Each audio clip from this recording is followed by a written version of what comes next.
Imaginez maintenant Montana, 1996. C'était une froide nuit d'automne dans la petite ville de Billings. La communauté était en fête, célébrant la traditionnelle foire locale, où les familles se réunissaient, les amis se rencontraient et les jeunes jouissaient du début de leur indépendance. Daniela, une adolescente de 15 ans, était présente. Avec des cheveux bruns qui brillaient dans les lumières de la grande roue et un sourire timide, ses amis la décrivaient comme gentille et rêveuse. Cette nuit-là, cependant, ce serait la dernière fois que quelqu'un la verrait vivante. Danielle a dit au revoir à une amie vers 22h et a commencé à rentrer chez elle. Mais elle n'est jamais arrivée. Les recherches ont commencé le lendemain matin lorsque ses parents ont remarqué que son lit n'avait pas été touché. Des volontaires ont rejoint les autorités locales et ont fouillé tous les recoins de la ville et de ses environs. Chaque jour qui passait diminuait l'espoir de la retrouver vivante. 2 semaines plus tard, le corps de Danielle a été retrouvé dans une zone boisée, à des kilomètres de l'endroit où elle avait été vue pour la dernière fois. Il était couvert de feuilles, comme si quelqu'un essayait de cacher le crime, mais il n'y avait aucune preuve claire sur les lieux. En l'absence de témoins et avec quelques indices qui se sont transformés en impasse, l'affaire est restée sans issue. La petite ville de Billings a été marquée par une tragédie et le chagrin de la famille est devenu un cruel rappel que le coupable était toujours en liberté. Avance rapide jusqu'en 2024. Les progrès technologiques, en particulier la généalogie génétique, ont donné une nouvelle direction à la résolution des affaires non résolues. Le système ADN, désormais plus sophistiqué, était capable de croiser les informations des bases de données publiques avec les preuves recueillies sur le corps de Danielle il y a des décennies. C'est à ce moment-là qu'un nom émerge, Paul Hutchinson. Il avait 48 ans, vivait à quelques villes de Billings et menait une vie apparemment normale en tant que technicien de maintenance dans une entreprise locale. Le nom n'était jamais apparu dans les enquêtes précédentes, mais l'ADN ne mentait pas. Veuillez maintenant vérifier si vous avez déjà laissé votre commentaire. La police a mis en place un siège prudent. Il ne pouvait pas risquer d'alerter Paul avant le bon moment. Après avoir collecté des échantillons supplémentaires et confirmé la correspondance, les détectives ont décidé d'agir. Paul a été approché à son domicile, mais sa réaction a été inattendue et tragique. Il n'a pas résisté à son arrestation ni nié les accusations. Au lieu de cela, il a paniqué, a couru dans la maison et s'est suicidé avant que la police ne puisse l'arrêter. La nouvelle s'est rapidement répandue dans toute la ville et à la campagne. Pour beaucoup, la mort de Paul Hutchinson a apporté un mélange de soulagement et de frustration. Finalement, il y a eu une réponse, mais il n'y a pas eu de procès, il n'y a pas eu d'aveu, surtout, il n'y a eu aucune chance pour la famille de Danielle d'entendre directement pourquoi il avait fait ce qu'il avait fait. La ville était divisée. Certains pensaient que la mort de Paul était la fin nécessaire, tandis que d'autres se demandaient s'il était réellement responsable ou si les preuves avaient pu être mal interprétées. Pour les parents de Danielle, la résolution de l'affaire a suscité un sentiment doux amer.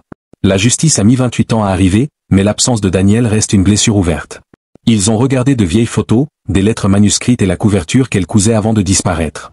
Chaque objet était un rappel du temps qui leur avait été volé. Nous savons qui a fait cela, mais nous ne savons toujours pas pourquoi, a déclaré sa mère dans une interview émouvante.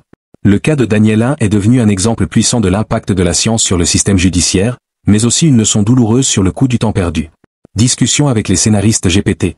** Melissa Patton, un mari ou un tueur en série, ***. Ohio, 1998. C'était une nuit tranquille à Springfield, une petite ville marquée par des rues bordées d'arbres et des quartiers où tout le monde se connaissait. Melissa Patton, une femme de 32 ans connue pour sa gentillesse et son sourire accueillant, a disparu sans laisser de traces. Le dernier endroit où elle a été vue était sa propre maison, où elle vivait avec son mari, Christopher, un homme réservé et apparemment dévoué. Le lendemain matin, Christopher a appelé la police, signalant que Melissa n'était pas rentrée chez elle après une promenade nocturne. Le récit semblait étrange, puisque Melissa ne sortait jamais seule la nuit. Cela a éveillé des soupçons et Christopher est rapidement devenu le principal suspect. Veuillez maintenant vérifier si vous avez déjà laissé votre commentaire. Les premiers jours de l'enquête ont été intenses. La police a fouillé le domicile du couple, analysé les habitudes de Melissa et interrogé les voisins. Christopher, nerveux et incohérent par moments, est tombé dans la contradiction au cours des interrogatoires. Il a affirmé que le mariage s'était bien passé, mais les voisins ont signalé de fréquentes disputes et des bruits venant de la maison ces dernières semaines. Sans corps ni aucune preuve concrète, l'enquête est au point mort, mais l'opinion publique avait déjà condamné Christopher. Il était considéré comme le mari jaloux, qui avait probablement tué sa femme dans un moment de rage. Cependant, au fil des mois, l'affaire a été abandonnée faute de preuves. Pendant 26 ans, l'histoire de Melissa est restée un mystère local, une affaire non résolue qui hantait toujours Springfield. En 2024, un rebondissement inattendu donne un nouveau souffle à l'enquête. En analysant d'anciennes affaires à l'aide des nouvelles technologies médico-légales, un détail oublié est apparu. Un appel passé à la police en 1998, quelques heures seulement après la disparition de Melissa. L'appel a été attribué à Carl, le père de Melissa, un homme solitaire à la personnalité sombre, connu pour son comportement excentrique. Jusque-là, Carl n'avait pas fait l'objet d'une enquête approfondie, car toute l'attention était concentrée sur Christopher. L'analyse génétique des restes découverts à peu près au même moment que la disparition de Melissa a révélé quelque chose d'inquiétant, des traces ADN reliées Carl à une série de crimes non résolus datant des années 1970. Carl, aujourd'hui âgé de 80 ans, vivait dans une maison isolée et n'avait aucun lien avec les crimes. Auparavant en raison d'un manque de technologie. Il a été identifié comme responsable d'au moins 5 meurtres de femmes dans la région il y a plusieurs décennies. Cela a apporté une nouvelle perspective au cas de Melissa. Carl aurait-il tué sa propre fille? Et si oui, pourquoi? Au fur et à mesure que la police approfondissait l'histoire de Carl, de nouvelles preuves commençaient à émerger contre Christopher. Des témoins ont rapporté des comportements étranges de sa part peu après la disparition, comme la vente précipitée des biens de Melissa et des propos contradictoires sur la relation du couple. Un mandat de perquisition à sa résidence a révélé les objets personnels de Melissa qui contredisaient son récit selon lequel elle avait quitté volontairement la maison cette nuit-là. Des indices supplémentaires reliaient Christopher à une éventuelle scène de crime, suggérant qu'il était également impliqué. La ville était sous le choc. C'était une affaire mêlant deux personnages suspects, chacun avec de sombres secrets et des motivations différentes. D'un côté, Carl, un tueur froid et calculateur, qui échappait à la justice depuis des décennies. De l'autre, Christopher, le mari apparemment dévoué, mais avec un historique de comportement contrôlant. La question qui planait sur tout le monde était, lequel d'entre eux avait coûté la vie à Melissa? Ou, dans un scénario encore plus sinistre, les deux hommes étaient-ils impliqués d'une manière ou d'une autre? Après des mois d'enquête, la police a rassemblé suffisamment de preuves pour arrêter Christopher. Au cours du procès, des détails poignants ont été révélés. Les messages entre Carl et Christopher suggèrent une relation controversée. Carl considérait son gendre comme indigne de sa fille, tandis que Christopher l'accusait d'avoir manipulé Melissa contre lui. Dernier rebondissement, l'enquête a conclu que Carl n'était probablement pas directement impliqué dans la disparition de Melissa, mais qu'il avait créé un environnement de tension familiale qui a abouti à l'acte violent de Christopher. L'arrestation de Christopher a apporté un certain soulagement aux amis et à la famille de Melissa, mais les questions sur le rôle de Carl et les secrets de famille n'ont jamais trouvé de réponse complète. L'histoire de Melissa Patton est devenue un repère à Springfield, un rappel déchirant de la façon dont les secrets enfouis peuvent façonner le destin d'une famille. Veuillez maintenant vérifier si vous avez déjà laissé votre commentaire. Californie, 1987. Par un matin nuageux de janvier, les travailleurs d'une décharge de Riverside vaquaient à leurs occupations quotidiennes, passant au crible des tas de déchets pour trier les matières recyclables. C'était une journée ordinaire jusqu'à ce que l'un d'eux trouve quelque chose qui allait changer la communauté pour toujours. Enveloppé dans une couverture tachée et usée se trouvait le corps d'un nouveau-né. Le silence s'installa lorsque les ouvriers réalisèrent ce qu'ils avaient trouvé. Ils ont immédiatement appelé la police. En quelques minutes, la décharge est devenue l'épicentre d'une enquête qui allait ébranler la petite ville. Le bébé, connu plus tard sous le nom de bébé non identifié au bord de la rivière, était un garçon. Le corps a été envoyé pour analyse, mais les tests effectués à l'époque n'ont pas permis de déterminer grand-chose au-delà de l'évidence. Le nouveau-né n'avait que quelques heures à vivre avant d'être jeté à la décharge. Aucune trace de violence directe n'était visible, mais le manque de soins et le froid de cette nuit-là ont scellé son sort. La nouvelle s'est répandue comme une traînée de poudre. Qui serait capable d'abandonner ainsi une vie aussi fragile? Des théories ont commencé à émerger. Certains résidents pensaient qu'il s'agissait d'une adolescente désespérée, tandis que d'autres soupçonnaient quelque chose de plus sombre, comme un trafic ou des abus. La police cherchait sans relâche des indices. Ils ont interrogé des dizaines de résidents, de médecins et d'infirmières locaux qui auraient pu assister à un accouchement récent. Ils ont vérifié les actes de naissance dans les hôpitaux de la région, mais aucun bébé né pendant cette période ne semblait correspondre. Il n'y avait pas de témoins, il n'y avait pas via vidéo de sécurité. Après tout, nous étions en 1987 et les ressources technologiques étaient limitées. Sans progrès, l'affaire est restée sans suite, mais l'impact émotionnel est resté.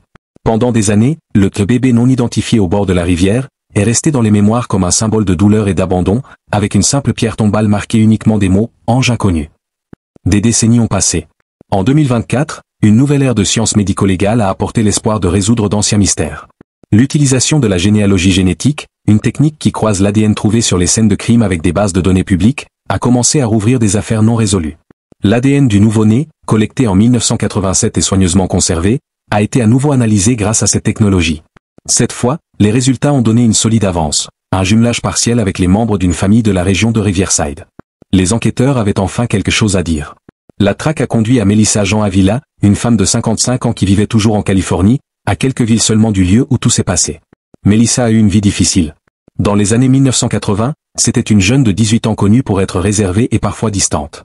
Ses amis de l'époque se souvenaient qu'elle avait disparu pendant un certain temps en 1987, mais peu savaient pourquoi. Lorsqu'elle a été confrontée à la police en 2024, Melissa a d'abord nié toute implication. Pourtant, les preuves étaient irréfutables. Les tests génétiques ont confirmé qu'elle était la mère biologique du bébé. Veuillez maintenant vérifier si vous avez déjà laissé votre commentaire. L'arrestation de Melissa a encore une fois ébranlé la communauté. Beaucoup se demandaient pourquoi elle avait abandonné le bébé. Lors des interrogatoires, Melissa a révélé une histoire marquée par la peur et le désespoir. À l'époque, elle avait caché sa grossesse à tout le monde, y compris à sa famille. Elle a dit qu'elle avait honte, qu'elle avait peur des représailles et que, surtout, elle était seule. Melissa a déclaré qu'elle avait commencé le travail en secret et qu'après l'accouchement, sans savoir quoi faire, elle avait pris la décision la plus douloureuse de sa vie.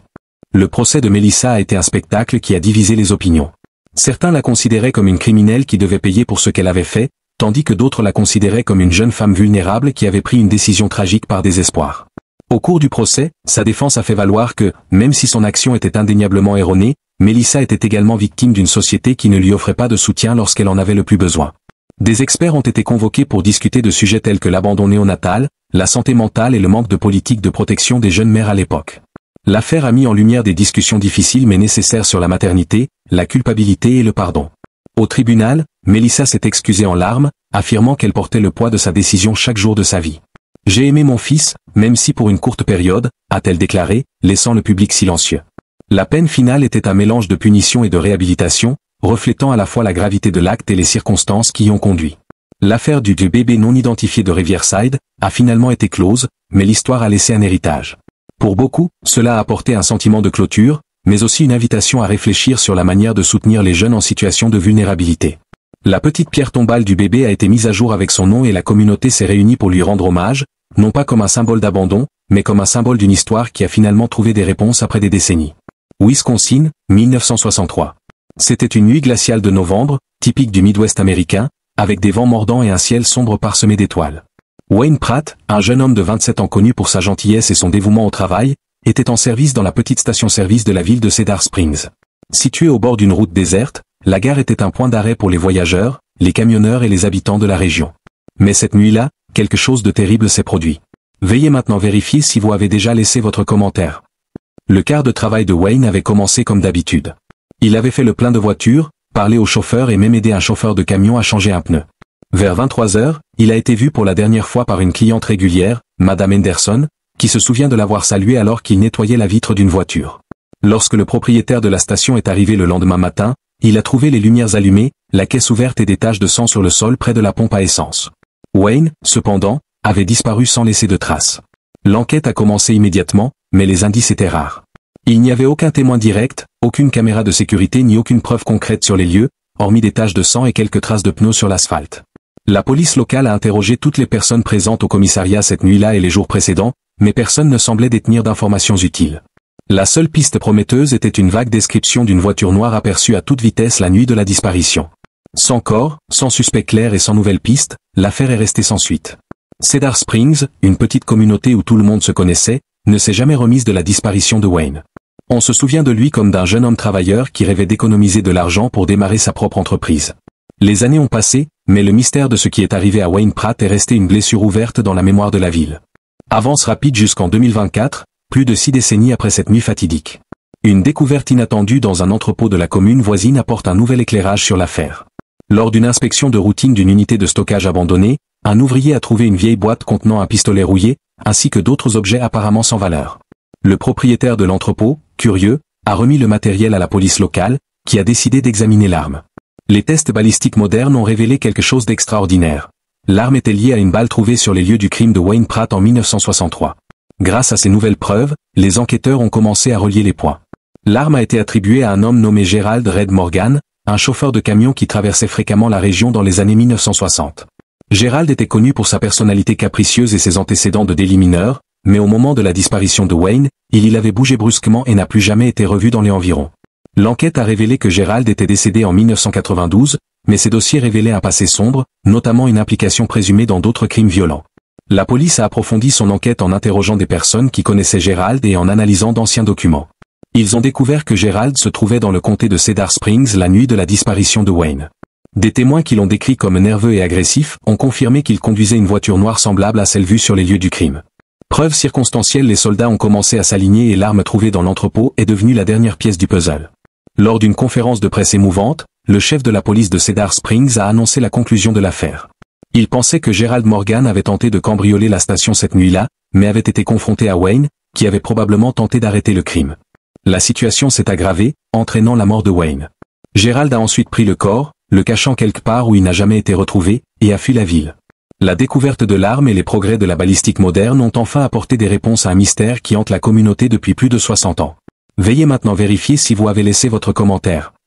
Pour la famille de Wayne, la nouvelle a apporté un amer soulagement. La nièce de Wayne, qui a grandi en entendant des histoires sur son oncle disparu, a déclaré dans une interview, « C'est douloureux de savoir ce qui s'est passé, mais au moins maintenant nous avons des réponses. Nous pouvons clore ce chapitre et nous souvenir de lui pour la personne incroyable qu'il était. » La ville de Cedar Springs a organisé une veillée en l'honneur de Wayne, plaçant une plaque sur l'ancienne station-service en hommage à sa mémoire. La résolution du cas de Wayne Pratt a mis en lumière le pouvoir de la science et de la persévérance, démontrant que même après des décennies, la vérité a toujours une façon d'émerger. Mais l'affaire a aussi laissé un rappel durable, les secrets peuvent être enterrés, mais ils ne sont jamais complètement hors de portée de la justice. Caroline du Nord, 2002. Lake Norman, lieu célèbre pour sa tranquillité et ses paysages sereins, devient le théâtre d'un sombre mystère qui marquera l'histoire de la région. C'était un matin d'été ensoleillé lorsque des plongeurs nettoyant le fond du lac ont découvert quelque chose auquel ils ne s'attendaient pas. Au milieu des sédiments, parmi les restes de plantes aquatiques, a émergé un crâne humain partiellement enfoui. La découverte a laissé tout le monde perplexe. Qui était cette personne? Comment sa dépouille est-elle arrivée là? Ce qui semblait être une autre journée ordinaire s'est transformé en le début d'une enquête qui allait durer plus de 2 décennies. La police locale a bouclé les lieux et a fait appel à des experts pour aider à récupérer les restes. Outre le crâne, des fragments d'os et un vêtement usé qui semblent avoir fait partie d'un t-shirt ont été retrouvés. Les premières analyses ont révélé que la dépouille appartenait à une jeune femme, peut-être âgée de 18 à 25 ans, mais les indices s'arrêtent là. Il n'y avait aucune marque d'identification, aucun document, pas même de signe clair de la façon dont la victime était décédée. Sans outils avancés disponibles à l'époque, les enquêteurs se retrouvaient dans une impasse. L'affaire a été surnommée Jane Doe du lac Norman, et, au fil du temps, elle a finalement été classée mais n'a jamais été oubliée. Veuillez maintenant vérifier si vous avez laissé votre commentaire. Les années ont passé et le lac Norman est resté une destination populaire auprès des touristes et des pêcheurs, mais l'histoire du Jane Doe est restée dans la mémoire collective de la communauté locale. Qui était-elle? Comment quelqu'un a-t-il pu disparaître si complètement sans que personne ne s'en aperçoive? Ces questions ont continué à résonner jusqu'à ce qu'en 2024, la science fasse un pas en avant, apportant de nouveaux outils pour résoudre d'anciens mystères. C'est cette année-là qu'une équipe de médecins légistes a réexaminé l'affaire, en utilisant des technologies modernes qui n'étaient pas disponibles 20 ans plus tôt. La première innovation majeure fut la reconstruction faciale. En se basant sur la forme du crâne, les experts ont pu créer une image numérique montrant à quoi aurait pu ressembler la jeune femme dans la vie. Le résultat était à la fois impressionnant et inquiétant. Le visage projeté était familier à beaucoup, mais personne ne pouvait identifier avec certitude qui elle était. L'étape suivante était la généalogie génétique. À l'aide d'échantillons d'ADN extraits des os, les chercheurs ont croisé les informations avec des bases de données publiques. Après des mois d'analyse détaillée, une avancée décisive a finalement eu lieu. L'ADN a conduit à une relation éloignée, un cousin au 3e degré, ce qui a permis d'affiner la recherche. Cette cousine a fourni le nom d'une jeune femme disparue en 2001, Emily Carter, une étudiante de 19 ans qui s'était rendue à une fête dans la ville voisine et n'était jamais rentrée chez elle. La nouvelle de l'identification s'est répandue comme la foudre. La famille d'Emily, qui vivait depuis des années dans l'angoisse de l'incertitude, avait enfin des réponses. Sa mère, qui n'a jamais cessé de croire que quelque chose de terrible s'était produit, a exprimé des sentiments mitigés lors d'un entretien émouvant. C'est un soulagement de savoir où elle se trouve, mais ça fait toujours mal de ne pas savoir pourquoi cela s'est produit, a-t-elle déclaré en tenant une photo de sa fille. Cependant, même une fois l'identité révélée, le mystère était loin d'être résolu. Comment Emily s'est-elle retrouvée au fond du lac Norman? Qui était responsable de sa mort? Les enquêtes ouvertes ont commencé à reconstituer les dernières démarches connues d'Emily. Les témoins de l'époque se sont souvenus je l'ai vue à une fête avec des amis, mais aucun d'entre eux n'a été en mesure de fournir des détails clairs sur son départ. Certains ont rapporté avoir vu Emily parler à un homme plus âgé que personne n'a reconnu, mais sans description précise, la piste est redevenue froide. Veuillez maintenant vérifier si vous avez laissé votre commentaire. La communauté, désormais avec une histoire renouvelée mise en lumière, a commencé à se mobiliser. Des groupes de bénévoles ont fouillé d'anciens dossiers, des dossiers de police et toute autre information susceptible de fournir de nouveaux indices. Un détail a retenu notre attention. Parallèlement à la disparition d'Emily, 2 autres cas de disparition se produisaient dans la région, impliquant toutes 2 des jeunes femmes. Cela soulève la possibilité qu'un tueur en série puisse être à l'origine de la disparition d'Emily et des autres cas. Malgré les efforts, le coupable n'a pas encore été trouvé. L'histoire de Jane Doe de Lake Norman, désormais identifiée comme étant Emily Carter, est devenue un point de repère dans la région, rappelant à quel point la science peut fournir des réponses, mais aussi comment le temps peut obscurcir la vérité. Pour la famille d'Emily, l'identification a apporté un sentiment de clôture, mais elle a également laissé un vide que seule la justice pouvait combler. Le cas d'Emily continue de faire l'objet d'une enquête, dans l'espoir que de nouveaux indices puissent enfin conduire à l'identification du coupable. Pendant ce temps, la communauté de Caroline du Nord entretient sa mémoire, non seulement en tant que victime d'un crime non résolu, mais aussi en tant que symbole de persévérance dans la recherche de réponses. Le lac Norman, autrefois lieu de tranquillité, porte désormais un poids silencieux. Un rappel que certains secrets sont encore submergés, attendant d'émerger. Idaho, 1999. C'était une journée de printemps ensoleillée dans le comté de Clearwater, une région entourée de vastes forêts et de sentiers de montagne qui attiraient les aventuriers de tous les coins. Pour les sœurs Abigail et Anna Miller, âgées de 14 et 17 ans, c'était l'occasion idéale d'explorer la nature et de passer du temps ensemble. Les promenades du week-end sur un sentier près de chez eux étaient quelque chose qu'ils faisaient souvent, une tradition simple et heureuse. Ils ont quitté la maison vers 9 heures du matin, souriant, portant des sacs à dos contenant des collations et une bouteille d'eau. Ses parents, confiants dans la sécurité de la région, espéraient être de retour avant le coucher du soleil. Mais c'était la dernière fois qu'Abigail et Anna étaient vues. Lorsque la nuit est tombée et que les filles ne sont pas rentrées chez elles, l'alarme a été donnée. La famille Miller, désespérée, a appelé la police locale et a mobilisé les voisins pour les rechercher. Des lampes de poche traversaient l'obscurité tandis que les bénévoles fouillaient les sentiers et les environs. Les recherches se sont poursuivies pendant des jours, puis des semaines, mais aucun signe d'eux n'a été trouvé. Un seul des sacs à dos a été retrouvé, abandonné au bord d'un ruisseau, mais il n'y avait aucun indice quant à l'endroit où pourraient se trouver les sœurs. La communauté autrefois paisible était plongée dans la peur et l'incertitude. Le cas des sœurs disparues est devenu une plaie ouverte dans l'Idaho, une tragédie inexpliquée qui a secoué tous ceux qui l'ont suivi de près. Pendant des années, les recherches se sont poursuivies. Les autorités ont suivi plusieurs pistes, certaines prometteuses, d'autres complètement fausses. Des observations ont été rapportées, des théories du complot ont émergé, mais aucune n'a abouti à une réponse concrète. En 2005, 6 ans après leur disparition, un chasseur local, en randonnée dans une zone reculée de la forêt, fait une découverte macabre. Des restes partiellement enfouis, à environ 25 km du sentier où les sœurs ont disparu.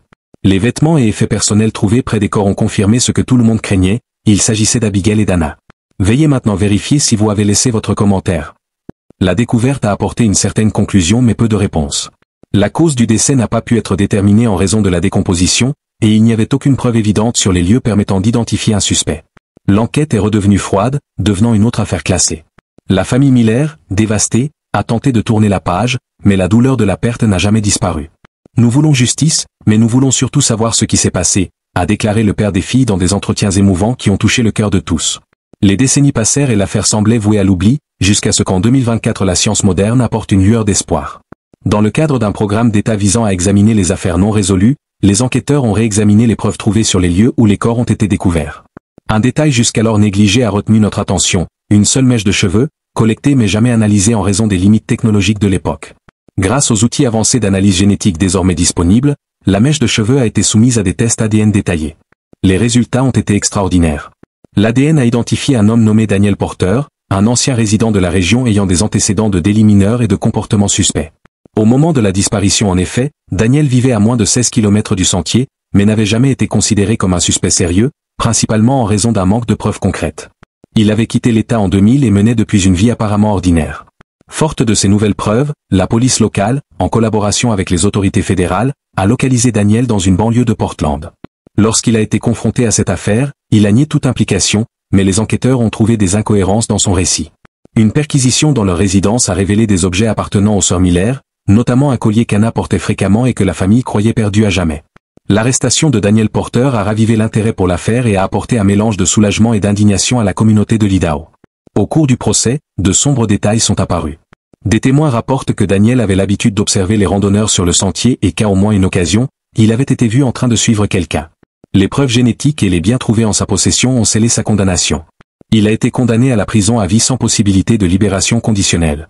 La résolution du cas des sœurs de l'Idaho a marqué un tournant dans l'histoire locale, non seulement en raison de la justice finalement obtenue, mais également en raison du rôle crucial de la technologie moderne dans l'apport de réponses tant attendues. Pour la famille Miller, le sentiment était doux amer. « Rien ne ramènera mes filles », a déclaré la mère, tenant une photo d'Abigail et Anna, mais savoir que celui qui a fait cela paiera pour ses actes nous donne un peu de paix. L'affaire a également mis en lumière des discussions sur la manière de garantir que les preuves ne soient jamais ignorées et sur la manière dont la science peut continuer à évoluer pour aider à résoudre les mystères les plus sombres. Les sœurs Idaho sont devenues un symbole de résilience et leur histoire, bien que tragique, a montré que la vérité peut effectivement émerger, même si elle semble perdue dans le temps. New York, 1995. Un après-midi d'automne, Nicole Sanders, une jeune fille de 22 ans pleine de vie et de rêves, s'apprête à rencontrer son ami d'enfance, Jeremy Callahan. Il était réapparu dans sa vie après des années sans contact. Ils ont grandi ensemble dans le même quartier, partageant des moments d'amitié innocente. La proposition de Jérémy était simple, un café et une conversation pour se remémorer le bon vieux temps. Nicole, une personne naturellement gentille et digne de confiance, a accepté l'invitation sans hésitation, estimant qu'il n'y avait rien à craindre. La rencontre a eu lieu dans un petit café de Brooklyn. Des témoins ont rapporté que les deux hommes semblaient à l'aise ensemble, riant et parlant comme si le temps ne s'était pas écoulé. Cependant, c'était la dernière fois que Nicole était vue vivante. Le lendemain, son corps a été retrouvé dans une ruelle proche du café, victime d'une brutale agression. La nouvelle a choqué la communauté et dévasté sa famille. Nicole était connue pour sa gentillesse et son projet de se bâtir une carrière d'écrivain. La tragédie a été un coup dur auquel personne ne s'attendait. Veuillez maintenant vérifier si vous avez laissé votre commentaire. L'enquête a commencé immédiatement et Jérémy, étant la dernière personne à être avec Nicole, est devenu le principal suspect.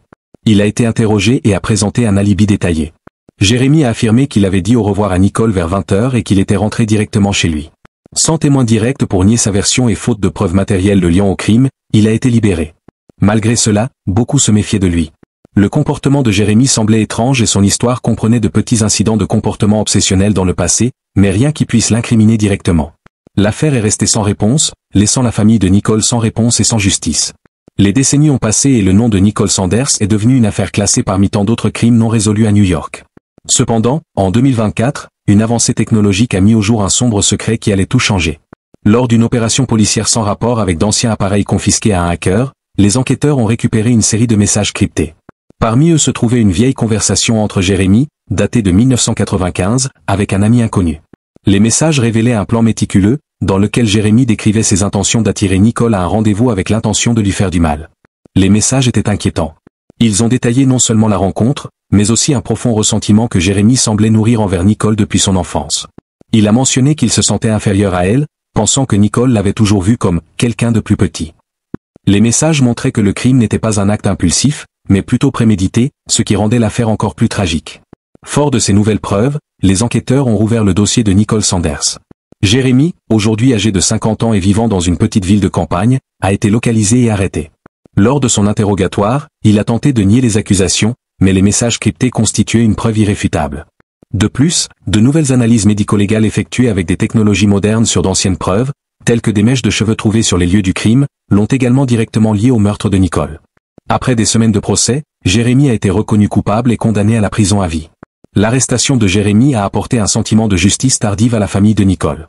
Sa mère, dans une déclaration émouvante, a déclaré « J'ai attendu 29 ans pour entendre ces mots, il est coupable. Même si nous ne récupérons peut-être jamais Nicole, savoir qu'il paiera pour ce qu'il a fait nous soulage un peu. » L'affaire a également mis en lumière des discussions sur la manière dont la technologie peut être utilisée pour ouvrir des dossiers non résolus et apporter des réponses à des crimes qui, pendant des années, semblaient non résolus.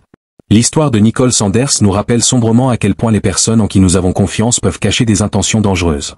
Même s'il a fallu près de 3 décennies pour que justice soit rendue, elle a prouvé que le temps ne peut effacer la vérité.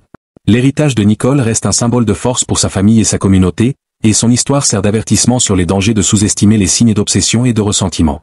Illinois, 2008. C'était une soirée de printemps et le campus de l'Université de l'Illinois était dans une ambiance festive. Des étudiants de tous horizons se sont rassemblés dans une maison éloignée du dortoir principal, où la musique forte, les lumières clignotantes et l'odeur du barbecue ont créé une scène de fête typiquement universitaire. Parmi les invités se trouvait Emily Foster, une étudiante de première année de 19 ans connue pour sa personnalité dynamique et qui rêve de devenir journaliste. Emily était de bonne humeur ce soir-là, entourée d'amis et profitant du moment. Mais personne n'aurait pu prédire que ce serait le dernier endroit où elle serait vue. Emily a disparu sans laisser de traces. Des amis ont rapporté que vers 23h, elle était partie chercher quelque chose dans la voiture et n'était jamais revenue. Son téléphone portable a été retrouvé dans la maison et la voiture était toujours garée à l'extérieur. Le matin venu et sans nouvelles d'elle, la police a été appelée. Les recherches ont commencé immédiatement, mais il n'y a eu aucun indice concret. Des chiens renifleurs ont suivi une piste jusqu'à une zone boisée près du campus, mais la piste a disparu. La communauté universitaire a été ébranlée et l'affaire a rapidement retenu l'attention des médias locaux. Comment une jeune fille pourrait-elle disparaître tout simplement parmi tant de gens ? Veuillez maintenant vérifier si vous avez laissé votre commentaire. Les premières investigations semblaient prometteuses. Des camarades de classe, des amis et même des employés du campus ont été interrogés. Parmi les personnes interrogées se trouvait le camarade de classe d'Emily, Ryan Carter, un lycéen qui avait la réputation d'être réservé et introverti. Il a affirmé ne pas avoir vu Emily cette nuit-là et a été relâché après un bref interrogatoire. Cependant, au fil du temps, les pistes se sont refroidies. L'absence de preuves matérielles et de témoins directs a laissé la police sans solution claire. Le cas d'Emily Foster a été classé comme un autre mystère déchirant. La famille dévastée d'Emily n'a jamais abandonné. Ses parents ont gardé son histoire vivante à travers des campagnes, des veillées et des appels publics. Quelqu'un sait ce qui est arrivé à Emily, a déclaré sa mère lors d'entretiens émouvants. Mais les années passèrent sans réponse. Le nom d'Emily est devenu une affaire classée, un souvenir douloureux d'un avenir qui ne s'est jamais concrétisé. Avance rapide jusqu'en 2024, lorsqu'un événement inattendu a remis le cas d'Emily sous les projecteurs. Ryan Carter, le même collègue qui avait été interrogé en 2008, est entré dans un commissariat local dans un acte qui a choqué même les policiers les plus expérimentés. Avec un visage pâle et une voix tremblante, il a avoué avoir tué Emily cette nuit-là. Les aveux semblaient sortir de nulle part, mais Ryan expliqua qu'il ne pouvait plus vivre avec le poids du secret qu'il portait depuis 16 ans. Selon Ryan, la tragédie a commencé par une dispute. Lui et Emily étaient sortis pour parler, mais la conversation a rapidement dégénéré en confrontation. Il a affirmé que, dans un moment de colère, il l'avait poussée et qu'elle était tombée, se cognant la tête contre un rocher. Paniqué, il a caché le corps dans une zone reculée du campus. Ryan a conduit la police à l'endroit exact où les restes d'Emily ont été retrouvés, enfouis sous une couche de roches et de feuilles, dans un endroit que personne n'avait envisagé lors de la recherche initiale. Les aveux de Ryan ont soulevé des questions difficiles sur le système judiciaire et les erreurs commises lors de l'enquête initiale. Comment n'a-t-il pas été considéré comme un suspect plus sérieux à l'époque? Pourquoi l'endroit où le corps a été retrouvé n'a-t-il pas été inspecté plus soigneusement? La police a été vivement critiquée pour son apparente négligence, tandis que la famille d'Emily a exprimé un mélange de soulagement et d'indignation. Nous avons attendu si longtemps des réponses, a déclaré son père, mais c'est écœurant de savoir qu'ils ont été si proches tout le temps. Le procès de Ryan Carter a été rapide, ses aveux et ses preuves trouvées sur les lieux scellant l'affaire. Il a été reconnu coupable d'homicide involontaire, car il n'y avait aucune preuve de préméditation, et a été condamné à une longue peine de prison. Au tribunal, il s'est excusé auprès de la famille d'Emily, mais ses paroles n'ont guère apaisé la douleur qu'il porte depuis des années. L'histoire d'Emily Foster est une amère leçon sur les dangers de la négligence et du manque de rigueur dans les enquêtes. Si les aveux de Ryan ont finalement apporté des réponses, ils ont également révélé des failles qui ont permis à un coupable de s'échapper pendant plus d'une décennie. Pour la famille d'Emily, la clôture de l'affaire a apporté un certain soulagement, mais elle a également laissé un vide qui ne pourra jamais être comblé. On se souvient d'Emily pour sa lumière et son ambition, une jeune femme avec un avenir radieux qui a été tragiquement écourté. Son histoire, désormais résolue, rappelle que la vérité met peut-être du temps à émerger, mais elle est implacable. Et surtout, cela souligne l'importance de ne jamais renoncer à demander justice, même lorsque cela semble impossible. Pennsylvanie, 1974. C'était une nuit d'hiver dans une petite ville entourée de montagnes et de champs silencieux. Martha Doyle, une femme de 32 ans, a quitté la maison pour une courte promenade après le dîner, une habitude qu'elle a conservée pour se détendre. Vêtue d'un cardigan et de bottes, elle fit signe à son mari avant de fermer la porte. La rue était calme, avec des lumières tamisées illuminant le trottoir recouvert d'une fine couche de neige. Cependant, cette nuit-là, Martha n'est pas revenue. Sa disparition fut le début d'un mystère qui entra la ville pendant des décennies. Lorsque le matin est arrivé et que Martha n'était pas à la maison, son mari a prévenu la police. Les agents ont immédiatement organisé des recherches, avec l'aide de bénévoles et de chiens renifleurs, mais n'ont trouvé aucun signe d'elle. La communauté autrefois paisible était plongée dans la peur et la spéculation. Martha, connue pour sa gentillesse et sa vie tranquille, semblait être la dernière personne à disparaître sans explication. Veuillez maintenant vérifier si vous avez laissé votre commentaire. Quelques jours après la disparition, quelque chose d'étrange s'est produit. Une lettre est arrivée à la maison Doyle. L'enveloppe était simple, sans adresse de retour, mais son contenu laissait la famille déconcertée. La lettre disait simplement « Elle est en sécurité. Ne regarde pas ». L'écriture était rude, comme si quelqu'un avait écrit à la hâte. La police a été appelée, mais l'analyse effectuée à l'époque n'a rien révélé d'utile. Le temps a passé et les lettres ont continué à arriver, une tous les quelques mois. Ils contenaient tous des messages courts et énigmatiques sans détail pouvant conduire à un indice concret. Ne t'inquiète pas, elle va bien. Vous ne la retrouverez jamais. Tout est comme il se doit. La frustration et le désespoir de la famille augmentaient à chaque message. Les lettres sont devenues le seul lien entre la famille et le mystère de la disparition de Martha. La police pensait que celui qui les écrivait savait quelque chose, mais sans progrès technologique, il était impossible de déterminer leur origine. En 1980, les lettres n'arrivent plus, mais l'énigme demeure. La famille Doyle les gardait tous dans une petite boîte, espérant qu'un jour la vérité éclaterait. Des décennies ont passé. La disparition de Martha est devenue une histoire presque oubliée dans la ville, un rappel amer de la façon dont les secrets peuvent rester enfouis. Cependant, en 2024, la technologie a enfin apporté des réponses. Dans le cadre d'un programme d'examen des affaires non résolues, les lettres ont été retirées de la boîte dans laquelle elles avaient été conservées pendant si longtemps et envoyées pour une analyse médico-légale moderne. C'est alors que les petits détails ont commencé à révéler de grandes vérités. Les experts ont analysé l'encre utilisée dans les lettres, qui provenait d'un stylo spécifique fabriqué au cours d'une période limitée dans les années 1970, ce qui a permis de limiter la recherche à un rayon de magasins vendant le produit à l'époque. Plus important encore, les progrès de la technologie de l'ADN ont permis d'examiner de minuscules résidus trouvés sur les lettres. Des empreintes digitales partielles et des traces de salive sur le sceau de l'enveloppe ont été traitées. Le résultat fut surprenant. L'ADN correspondait à un homme nommé Walter Grayson, voisin de la famille Doyle au moment de la disparition. Walter était connu comme un homme solitaire et discret, qui interagissait rarement avec les autres résidents. À l'époque, il n'était pas considéré comme un suspect car il semblait inoffensif et n'avait pas de casier judiciaire. Mais lorsque la police a rouvert l'affaire et confronté Walter, aujourd'hui octogénaire, la vérité a finalement éclaté. Walter a avoué qu'il avait kidnappé Martha cette nuit d'hiver. Il a révélé qu'il avait une obsession silencieuse pour elle, alimentée par des années d'observation. La nuit du crime, il l'a suivie pendant sa promenade, la convainquant d'entrer chez lui en lui promettant de l'aider pour quelque chose d'insignifiant. Quand Martha a réalisé que quelque chose n'allait pas et a essayé de s'enfuir, il l'a arrêtée.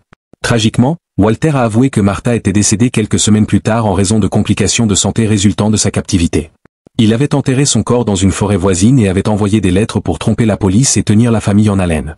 Les aveux de Walter ont choqué la communauté. Comment quelqu'un d'aussi proche, quelqu'un qui semblait si ordinaire, a-t-il pu commettre un crime aussi terrible et le garder secret pendant des décennies? La police a localisé l'endroit où Walter prétendait avoir enterré Martha, et les restes ont finalement été retrouvés et identifiés. La famille Doyle, désormais vieillissante, a finalement pu offrir à Martha un enterrement digne et clore un chapitre douloureux qui avait défini leur vie. Le cas de Martha Doyle est un exemple frappant de la façon dont les progrès scientifiques peuvent résoudre des mystères qui semblaient autrefois insolubles. Cela nous rappelle également que le mal peut se cacher chez les personnes les plus inattendues. Pour cette petite ville de Pennsylvanie, la fermeture a apporté un soulagement mais aussi un sentiment de perte irréparable. Martha, qui était autrefois le cœur de la communauté, a enfin reposé en paix, et la vérité sur sa disparition a montré que même des décennies plus tard, la justice peut prévaloir. Nebraska, 1989. C'était une chaude nuit d'été dans la paisible ville d'Omaha. Amanda Reeves, âgée de seulement 16 ans, était le genre de fille qui illuminait n'importe quelle pièce. Elle aimait la musique, avait un rire contagieux et était pleine de rêves, avec l'intention d'étudier la psychologie. Cette nuit-là, après un long après-midi avec des amis, Amanda a dit au revoir en disant qu'elle rentrerait chez elle à pied. La distance était courte et elle connaissait bien les rues du quartier. Cependant, elle n'est jamais arrivée à destination. Veuillez vérifier maintenant si vous laissez déjà un like. Le lendemain matin, la ville s'est réveillée avec une nouvelle dévastatrice. Le corps d'Amanda a été retrouvé dans un terrain vague, non loin de chez elle. Les circonstances étaient brutales. Les enquêteurs ont qualifié le crime de violent et la communauté a été sous le choc. Omaha, connu pour sa tranquillité, semblait avoir été entaché par un mal inattendu. Les policiers ont lancé une enquête intense, recherchant des indices à chaque coin de rue, interrogeant les voisins et examinant la scène du crime. Cependant, à chaque indice qui émergeait, il semblait qu'un autre conduisait à une impasse. L'affaire a rapidement fait la une des journaux locaux et le nom d'Amanda est devenu un symbole de douleur et d'angoisse pour sa famille et ses amis. Les enquêtes n'ont cependant pas progressé comme tout le monde l'espérait. Des témoins ont affirmé avoir aperçu une voiture suspecte cette nuit-là, mais les descriptions étaient vagues. Il n'y avait pas de caméra de sécurité et les ressources technologiques étaient limitées à l'époque. La seule preuve concrète était une empreinte laissée sur la scène du crime, mais sans correspondance dans la base de données, elle ne menait nulle part. Dans les années qui ont suivi, la tragédie d'Amanda est devenue une autre affaire classée, un souvenir douloureux que la ville portait en silence. La famille Reeves a eu du mal à avancer, mais le manque de réponse était un poids constant. Sa mère a gardé la chambre d'Amanda intacte, comme un sanctuaire pour la fille qui ne reviendrait jamais. Pendant ce temps, le temps a passé et son nom a commencé à disparaître des conversations, même si l'impact de sa mort est resté. Jusqu'à ce qu'en 2024, quelque chose d'inattendu se produise. Dans un hôpital de soins palliatifs d'Omaha, un homme nommé Richard Connors, 74 ans, vivait les derniers jours de sa vie. Richard, un ancien résident de la ville ayant des antécédents de problèmes juridiques mineurs, avait reçu un diagnostic de maladie en phase terminale quelques mois plus tôt. Dans ces derniers instants, il appela un aumônier, d'une voix tremblante, lui demanda il voulait avouer quelque chose qu'il avait gardé pendant 35 ans. Il a dit « J'ai tué Amanda Reeves ». Les aveux ont laissé l'aumônier sous le choc et les autorités ont été immédiatement informées. Lorsque les enquêteurs sont arrivés à l'hôpital, Richard a révélé des détails sur le crime que seul le véritable tueur pouvait connaître. Il a décrit le voyage d'Amanda, l'endroit exact où elle a été attaquée et même des détails sur l'empreinte qu'ils avaient trouvée. Il a admis avoir suivi Amanda cette nuit-là, sans initialement avoir l'intention de la blesser, mais un moment de colère et d'impulsivité a abouti à une tragédie. Il a caché l'arme du crime dans un endroit précis, que la police a vérifié et retrouvé même après des décennies. La nouvelle de la confession s'est rapidement répandue dans toute la ville. Pour la famille d'Amanda, ce fut un moment de soulagement mêlé de frustration. Ils ont finalement eu des réponses sur ce qui s'est passé cette nuit-là, mais la justice semblait incomplète. Richard, sur le point de mourir, ne comparaîtrait jamais devant un tribunal ni ne répondrait de ses actes devant la loi. C'est difficile à gérer, a déclaré la mère d'Amanda lors d'un entretien émouvant. Nous savons ce qui s'est passé, mais il ne paiera pas pour ce qu'il a fait. Pourtant, nous pouvons au moins fermer ce chapitre. Les aveux de Richard ont ravivé d'importantes discussions sur les limites de la justice. Si certains se demandaient pourquoi il avait gardé le secret si longtemps, d'autres voyaient dans ses aveux un ultime acte de rédemption, quoique tardif.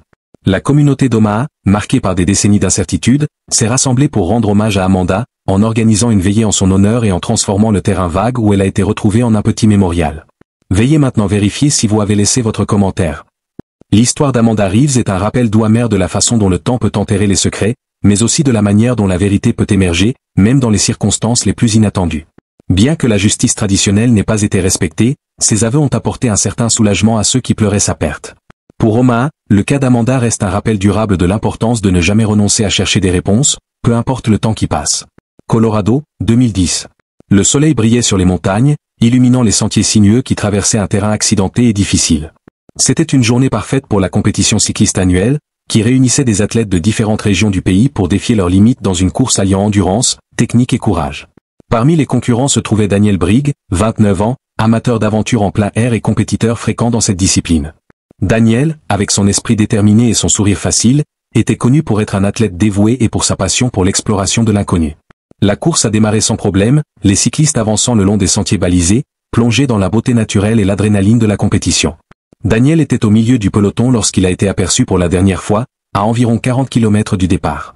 D'après les rapports d'autres concurrents, il semblait calme, roulant avec confiance et concentration. Cependant, à la fin de la course, Daniel n'a pas franchi la ligne d'arrivée. Au départ, on pensait qu'il avait peut-être eu un problème mécanique ou qu'il avait dû abandonner la course, mais à la tombée de la nuit, il est devenu clair que quelque chose n'allait pas. Des équipes de recherche ont été immédiatement mobilisées pour fouiller les sentiers et les zones avoisinantes.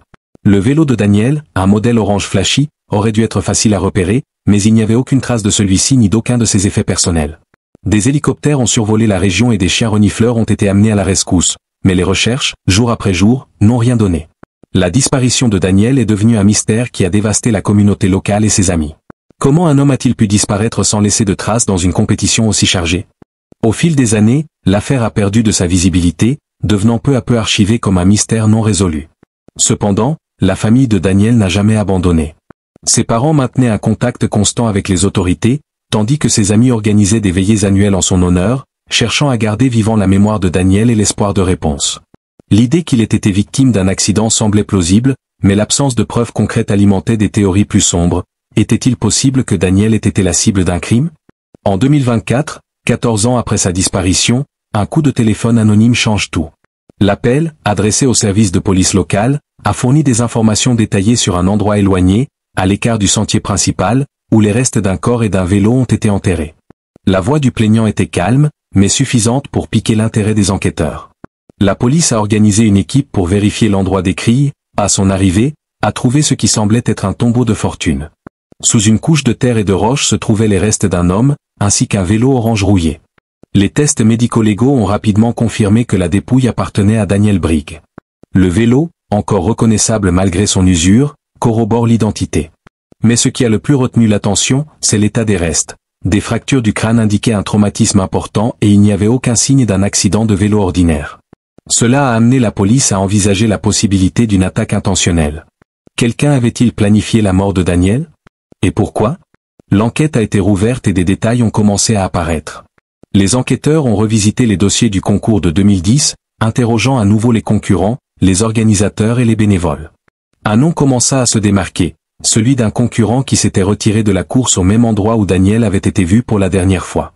Cet homme, identifié comme Greg Alford, avait des antécédents de conflits avec d'autres athlètes, selon de nouveaux témoignages, s'était disputé avec Daniel lors d'événements précédents. Le lien entre les deux semblait fragile, mais suffisant pour justifier un interrogatoire. Confronté à de nouvelles preuves, Greg a clamé son innocence, mais des incohérences dans son récit ont attiré l'attention.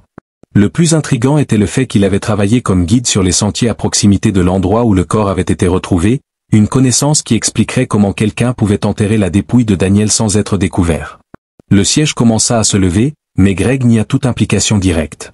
L'identité du lanceur d'alerte anonyme reste un mystère, augmentant les tensions autour de l'affaire. Tandis que l'enquête se poursuivait, le cas de Daniel Brigg a relancé d'importants débats sur la sécurité lors des compétitions organisées dans des zones isolées. Les organisateurs d'événements similaires ont commencé à mettre en œuvre des mesures plus strictes, telles que le suivi GPS de tous les concurrents et une surveillance accrue dans les sections éloignées. La tragédie de Daniel a servi d'avertissement sur les dangers cachés dans des aventures qui ne devraient être que stimulantes et non mortelles. Pour la famille de Daniel, la découverte a apporté autant de soulagement que de douleur. Après 14 ans, ils ont enfin obtenu des réponses sur le sort de leur fils, mais la vérité a soulevé de nouvelles questions auxquelles on ne répondra peut-être jamais. Nous voulions savoir où il se trouvait, a déclaré sa mère lors d'un entretien émouvant. Maintenant, nous le savons, mais nous ne comprenons toujours pas pourquoi cela s'est produit. Qui a fait cela et pourquoi? Le cas de Daniel Brigg reste un rappel douloureux de la façon dont la vérité peut être littéralement enterrée, mais aussi de la manière dont le temps et la persévérance peuvent apporter des réponses, même tardivement. Son histoire perdure, à la fois comme avertissement aux aventuriers et comme symbole de la lutte inlassable de sa famille pour la justice. Maintenant, si vous avez atteint la fin, cliquez sur l'écran maintenant et regardez la prochaine vidéo. Tapez maintenant, je suis arrivé jusqu'au bout, maintenant dans les commentaires. Cliquez sur l'écran maintenant.